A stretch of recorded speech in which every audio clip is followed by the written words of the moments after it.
Sa araw nga na ito ay samahan nyo naman akong mag-ukay dito sa Europa. Oo, tama kayo nang narinig. Meron ding ukay-ukay dito sa bansang Croatia. By the way, ako nga pala si Michael, warehouse worker dito sa Croatia. Simpleng tao pero mataas ang pangarap sa buhay. Ayun, bago tayo makarating sa ating destinasyon ay sasakay muna tayo ng bus at train. Actually, free ride lang naman dito sa ibang transportasyon. Kaya hindi mo na kailangang isipin pa ang iyong pamasahe. Pwera na lang kung may inspektor, dapat lagi kayong handa. Ayun nga, kamuntikan pa nga. Buti na lang may dala akong ticket.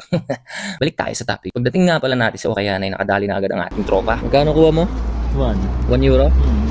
Biruin mo sa halagang 1 euro, may jacket ka na pang winter. Oo, naghahanap na nga pala kami ng jacket dyan kasi malapit na pumasok ang winter dito. Hindi lang kasi ordinaryo lamig mararanasan mo, kundi magkakaroon din ng snow. Dito nga pala sa Ukayan nila ay napakarami kang makikita bukod sa mga damit. May mga sapatos din at bag. Tulad nitong mga babae natin na mimili. May nakita nga din pala tayong mga relo dito kaso karamihan sira na kaya swerte na lang kung makahanap ka ng isa. Sa paglalakad-lakad ko nga ay mayroon akong nakita dito mga small figure. Ewan ko kung anong mga miniature to. Di ko alam kung anong character to. Kung sino makakahula ay bibigyan ko ng laman ng kanyang, alam nyo na, di ba? Kung ano yung palaro ko. So ayun, kakalakad-lakad natin. May nakita tayo dito. Buhaya na nasa bag. Buti na lang yung buhaya dito nasa bag. Yung ibang buhaya, kurap.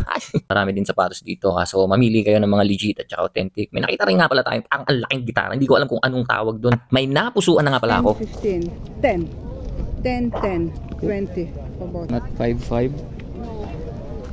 Dito ako nang hinayang, sayang, napakaganda pa naman, mukhang bagong-bago pa. Meron din pala sila ditong mga gaming console, yan, kung makikita nyo, kompleto sila dyan, may mga monitor ng Apple, ewan ko, may mga laptops din, tsaka itong mga gadget to, hindi ko alam kung anong tawag dito, pero basta marami kang mapagpipilian dito sa Ukayan nila, yan, yung mga laptop na yan, napakamumura lang yan, grabe, at iba't ibang klaseng brand ang meron dyan. Tsaka kalakad ko nga ulit, may nakita ulit ako dito na, ewan ko kung anong tawag dito, saxophone ba o trumpet. Kung sino man ang makakaalam dyan, alam nyo na. Tapos, kursunada ko tong collaboration ng Pull&Bear tsaka Marvel. Kaso, How much is it? 15?